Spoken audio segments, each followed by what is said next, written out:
Bonjour à tous et bienvenue dans ce nouveau podcast de Femme à part, podcast dans lequel aujourd'hui nous allons parler de la formation de la personnalité. C'est donc la thématique de ce mois de février, l'importance et la formation de la personnalité et du caractère. Nous avons vu vendredi dernier, donc je vous avais un peu présenté le déroulé de ce mois de février, comment il allait s'articuler. Et la semaine dernière, nous avons donc parlé de ce qu'était la personnalité, de son importance, des obstacles qu'il peut éventuellement y avoir. Et aujourd'hui, nous allons parler de la formation de cette personnalité, la formation à proprement parler, avec notamment deux axes que je vous avais annoncé la semaine dernière, à savoir l'intelligence et la volonté. Si vous n'êtes pas encore abonné à cette chaîne, je vous invite à le faire afin de ne manquer aucune nouvelle publication, puisque la semaine prochaine, nous continuerons encore sur cette thématique vendredi prochain, mais également il y a des publications régulières de vidéos le lundi et le mercredi pour compléter cette thématique et la thématique de chaque mois avec des chroniques de livres, des chroniques d'actualité, des entrevues pétillantes, etc. Donc pour ne rien manquer, abonnez-vous et vous pouvez également regarder en description, juste en dessous de cette vidéo, il y a tous les liens vers les différents réseaux sociaux de Femme à part, mais aussi le blog sur lequel vous trouverez pas mal d'articles pour compléter ce que je suis en train de dire. Et bien sûr, au mois de février, tous les mercredis, je publierai un nouvel article sur le blog, donc femmeapart.com, en rapport avec les podcasts que je suis en train de faire, donc sur la thématique de ce mois de février, la personnalité, et vous trouverez notamment des extraits, des citations du livre sur lequel je vais surtout m'appuyer, c'est surtout sur celui-ci que je vais m'appuyer, enfin sur d'autres également, mais en ce début de mois de février, ça sera surtout ce livre du père Jean-Dominique, Adam, où es-tu? Études de psychologie chrétienne, c'est surtout sur ce livre que je vais m'appuyer, et donc je vous en donnerai aussi des extraits sur le blog. Alors, au début de son chapitre 16, le père Jean-Dominique justement se demande quelle est la part de l'âme dans le travail d'élaboration de la personnalité. Est-ce que c'est l'intelligence ou est-ce que c'est la volonté? Est-ce qu'il faut donner priorité à l'un ou à l'autre? Et en fonction de la réponse à cette question, eh bien cela nous aidera pour notamment dans l'éducation des enfants ou ce genre de situation, pour aider à la formation de la personnalité, soit la nôtre, soit celle des âmes que nous avons à charge.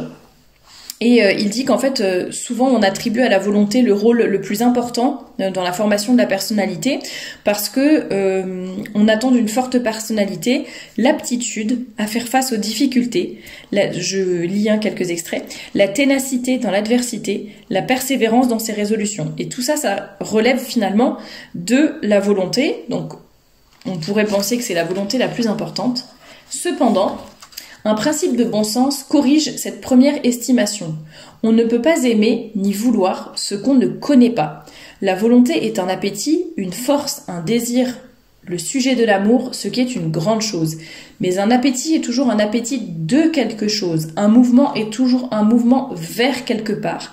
Un amour est un amour d'un bien. La volonté n'est donc pas une force aveugle. Elle se meut en pleine lumière dans la connaissance de son objet. Donc l'acte de la volonté suit toujours un acte d'intelligence qui lui présente son objet. C'est de la logique, bon, c'est aussi de la philosophie, mais je pense que c'est accessible à tout le monde. Effectivement, on ne peut connaître, aimer et on ne peut vouloir que ce que l'on connaît et que ce que l'on aime, et donc l'intelligence se fait supérieure à la volonté dans ce cas-là. En tout cas, elle précède la volonté, et en même temps, le père Jean-Dominique explique que la connaissance ne suffit pas à la vertu. Disons que pour se mettre en mouvement, une fois que l'intelligence a compris, pour mettre en mouvement quelque chose, il faut de la volonté. Donc c'est vraiment, disons qu'il y a un ordre, c'est d'abord l'intelligence, ensuite la volonté, mais en tout cas, on a besoin des deux. Et il dit qu'il y a beaucoup de personnes qui se plaignent, hein, j'ai pas de volonté, j'ai du mal, etc. Mais souvent ce sont des personnes qui finalement leur intelligence, il dit l'intelligence ne présentant à la volonté qu'une nourriture frelatée, des biens passagers et illusoires, la volonté se trouve comme sous-alimentée. Elle souffre d'un manque d'activité qui la rend faible et paresseuse. Donc chez ces personnes, le mal réside d'abord dans l'intelligence qui est comme endormie. Donc il faut aussi travailler sur que l'on présente sur notre idéal, et enfin je crois qu'il en parle après d'ailleurs de l'idéal, mais tout cela est corrélé. Un extrait d'un discours à la jeunesse du pape Pie XII du 8 décembre 1947. L'avenir est à la jeunesse, mais à la jeunesse qui aura su le conquérir et le dominer. Conscient de votre mission, vous attendez de nous la consigne. La voici. L'heure présente vous la dicte d'une façon péremptoire, sous la forme de triple avertissement. Principe clair, courage personnel et union indissoluble de la religion et de la vie. Ce principe est illustré par une phrase de l'Évangile souvent citée. La lampe de ton corps, c'est ton œil. Si ton œil est simple, tout ton corps est dans la lumière. Luc chapitre 11, verset 34. Lorsque l'œil intérieur de l'âme, l'intelligence, est pénétrant et lumineux, s'il voit les choses telles qu'elles sont, il entraîne la volonté dans son mouvement. Il donne à toute la vie psychologique et morale une allure libre et objective. Donc vous voyez, c'est l'intelligence sur laquelle on travaille et à laquelle on donne de bons objets de désir et de bons idéaux, eh bien elle va permettre à la volonté ensuite de se mettre en marche. Et donc il dit que l'intelligence, donc qui se tient à la... Ah ben voilà, c'est juste après qu'il parle de l'idéal. Donc l'intelligence se tient à la racine de la personnalité. Et donc il dit que déjà qu'il y a l'importance du regard que l'on pose sur le monde extérieur. Il dit quelqu'un qui est toujours replié sur lui, qui vit dans son monde imaginaire, artificiel, etc., qui est tourné, recroquevillé sur lui, qui sera toujours dans ses rêveries, etc. Il aura un jugement et un agir qui sonneront faux.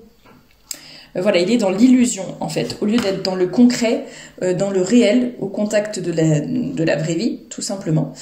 Et donc ça peut empêcher l'intelligence, parce que finalement on est coupé du réel. Ensuite, il parle de l'idéal par rapport à l'intelligence. Le deuxième acte de l'intelligence fondant la personnalité est la formation de l'idéal. Pour grandir, la personne doit avoir une idée claire de ce qu'elle doit devenir et du bonheur pour lequel elle est faite. Donc chacun a son idéal selon sa place dans la communauté dans laquelle il vit, selon ses talents aussi qu'il a reçus, ses dons, etc. Il faut avoir une personnalité qui est réaliste, hein, ça reprend le point précédent, on ne vit pas dans des illusions ni quoi que ce soit, mais avec un regard qui s'élève jusqu'à la béatitude de l'éternité, comme le dit le père Jean-Dominique. Une psychologie qui priverait l'homme de cet idéal de la félicité éternelle ou qui en ferait abstraction réduirait de beaucoup l'éveil de la personnalité. Cela reviendrait à frustrer l'homme de son plus bel idéal et risquerait de réduire son équilibre psychologique. Un homme épanoui est un homme assoiffé. Donc il faut avoir un idéal à distinguer. C'est pas parce qu'on a un idéal que ça veut dire que l'on vit dans l'illusion. Nous en avions fait une entrevue pétillante sur l'idéal avec Anne-Claire, et justement on avait fait cette distinction entre l'idéal et l'idéalisme, entre ce qui était réaliste mais qui est bien sûr au-dessus de nous et qu'on cherche toujours à atteindre, et quelque chose qui est complètement irréel et qu'on ne pourra jamais atteindre. Donc c'est important d'avoir un idéal qui va nous guider, qui va nous permettre aussi d'avoir un équilibre. Et de ne pas avoir, comme dit le père Jean-Dominique, que notre lumière intérieure de l'idéal ne s'éteigne pas. Voilà, donc et il parle aussi du rôle des modèles d'ailleurs, hein, l'imitation, l'exemple, etc. Donc vivre dans le réel, avoir un idéal, faire attention aussi par rapport aux modèles que l'on peut avoir dans notre vie. Il parle également du jugement de soi-même, enfin du jugement sur soi-même. Donc... alors, qu'est-ce qu'il nous dit par rapport à ça? L'estimation de ses propres possibilités et ne pas avoir un jugement faussé. Et là, il parle notamment de l'éducation. Il dit que selon l'éducation que l'on a reçue, on peut avoir un peu des espèces de réflexes, de réflexions qui nous viennent à cause de ce qu'on a toujours entendu, de ce qu'on nous a toujours dit. Si on a toujours été infantilisé, qu'on nous a pas appris à prendre nos responsabilités, etc., ça va être un petit peu difficile, on va avoir du mal à prendre des décisions. Et puis au contraire, si on n'a pas eu une bonne estime de nous-mêmes quand on était petit, eh bien on risque de toujours se trouver nul, de ne rien entreprendre, d'avoir peur de tout, etc. Mais bien sûr, même si l'éducation peut avoir brisé certaines choses en nous, on peut les surmonter et on peut ensuite retrouver une personnalité équilibrée en travaillant sur certaines choses. Donc voilà pour un peu la partie sur l'intelligence, à savoir qu'elle précède la volonté, qu'il faut qu'elle ait un idéal à suivre, un regard posé sur le monde extérieur, qu'on soit équilibré, ça on l'a dit plusieurs fois, le rôle de l'éducation, on l'a dit aussi, et également le jugement sur soi-même. Alors en deuxième partie de ce chapitre sur la formation de la personnalité, le père Jean-Dominique va nous parler de la volonté. Il s'appuie beaucoup notamment sur saint Thomas d'Aquin par rapport à ça. Il met l'accent sur le rôle régulateur de l'intelligence à l'égard de la volonté. Et cette hiérarchie naturelle se retrouve dans la formation et l'épanouissement de la personnalité. Alors il parle de 3 actes, que je ne vous dise pas de bêtises. Les 3 actes de la volonté qui contribuent immédiatement à la constitution de la personnalité. Alors il y en a donc 3 que je vais vous dire et que je vais ensuite développer. Le sens de la responsabilité, la décision ou la résolution, et enfin la joie de l'œuvre faite, la joie du succès. Alors je vais vous lire les extraits tout simplement. Le sens de la responsabilité. Donc c'est un acte de l'intelligence, pas seulement. C'est aussi un acte de l'intelligence, mais pas seulement. C'est aussi la volonté de réussir et la volonté de contribuer au bien commun. Quand je vois un bien à faire ou un mal à éviter, au lieu de me sentir étranger ou de faire celui qui n'a pas vu, je prends les choses en main, je me sens responsable. Cette volonté correspond à la disposition intérieure de l'individu vis-à-vis de l'être, du vrai et du bien. Cette volonté de service, de réussite et d'efficacité est le point de départ et la condition des réalisations. Donc c'est pas seulement je comprends mes responsabilités, mais c'est j'agis en conséquence de ces responsabilités. Donc c'est la volonté qui suit l'intelligence. Deuxième acte de la volonté qui contribue immédiatement à la constitution de la personnalité, il s'agit de la décision ou de la résolution. Ce deuxième acte de volonté suit tout naturellement la volonté de servir. La volonté le pose alors, donc la décision ou la résolution, lorsque elle s'exprime fermement dans une décision pratique. Par ce choix, la personne s'arrache au confort de ses rêves ou de ses sentiments pour bondir vers le bien à faire. Elle prend les choses en main, ou le taureau par les cornes, et imprime à l'opération son dynamisme et la persévérance. Donc c'est non seulement se bouger pour faire un bien, pour le dire plus simplement, mais c'est aussi la volonté de persévérer, de garder, de rester dans cette dynamique. Donc la persévérance. Et tout au long de son déroulement, l'action ne fera que participer à la détermination du début. Donc le sens de la responsabilité, ensuite la décision ou la résolution, et ensuite la joie de l'œuvre faite. Un troisième acte de volonté préside à l'acquisition de l'équilibre de la personnalité. C'est la joie du bien réalisé. La joie du bien réalisé. Cette affirmation peut paraître étrange, car si quelqu'un a fait une bonne œuvre, il n'a fait que son devoir, qu'il passe donc à la tâche suivante. De plus, le fait de s'arrêter sur l'œuvre accomplie et d'y trouver une certaine complaisance. Cette satisfaction de soi ne va-t-elle pas alimenter la vanité ? Donc une telle objection a quelques fondements, mais elle oublie que la joie, le repos dans l'œuvre faite, un certain contentement du travail fait et bien fait, appartiennent à cette œuvre même. Ils sont le complément naturel et nécessaire de la volonté du bien. Toute activité est en effet composée de 3 parties. Le point de départ, le déroulement de l'action, puis le repos dans l'œuvre achevée. Priver la volonté de ce dernier acte, c'est amputer l'action elle-même. Donc il est important de savoir reconnaître le bien que l'on a fait, sans vanité, sans orgueil, mais juste la satisfaction du travail accompli, tout simplement. Et cette joie du succès est si nécessaire qu'elle est même la condition de la persévérance, parce que bien sûr, c'est une fois que vous avez pu être satisfaite, voir la beauté ou le bien de l'œuvre accomplie, que ça va vous encourager à recommencer ou à continuer, tout simplement. Donc c'est très important et ça évite de bâcler son travail ou de ne faire les choses qu'à moitié.